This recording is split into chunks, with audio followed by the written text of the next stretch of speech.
এই 20 জন কনভিক্ট আদালতে এই 20 জন কনভিক্টকে যাৱজ্জীৱন কাৰাদণ্ডৰে দণ্ডিত কৰিছে। প্ৰধানতঃ 302 under section 302 of the Indian panel code. মৃত্যুদণ্ড নিদি যাৱজ্জীৱন কাৰাদণ্ডৰে দণ্ডিত কৰিলে তাত ফাইনৰ প্ৰভিজনো আছে in addition to life imprisonment. এই প্ৰতিজন ব্যক্তিকে যাক দোষী সাব্যস্ত কৰিছিল আদালতে এই 20 জন ব্যক্তিক পুনৰবাৰ দোহাৰিলোঁ যাৱজ্জীৱন কাৰাদণ্ডৰে দণ্ডিত কৰিছে আৰু প্ৰতিজনৰ ওপৰতে ফাইন ইম্প'জ কৰিছে 20,000 টকাকৈ। ইমানেই প্ৰধানতঃ। ধন্যবাদ।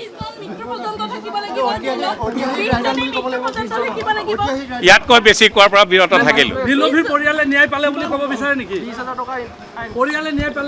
ইয়াতকৈ বেছি কোৱাটো মই সমীচীন নহ'ব। এই বৰ্তমান সময়ত জাজমেণ্টটো চাই ল'ব দিয়ক, পৰিয়ালৰ লোকৰ লগত কথা পাতিব দিয়ক।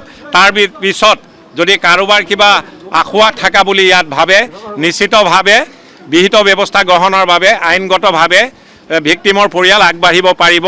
আৰু ইটো ফালে যিসকল কনভিক্ট নিশ্চিতভাৱে এপিলেট প্ৰভিজন তেওঁলোকৰ ক্ষেত্ৰতো under the Indian criminal justice delivery system available হৈ আছে। ইমানেই। ধন্যবাদ।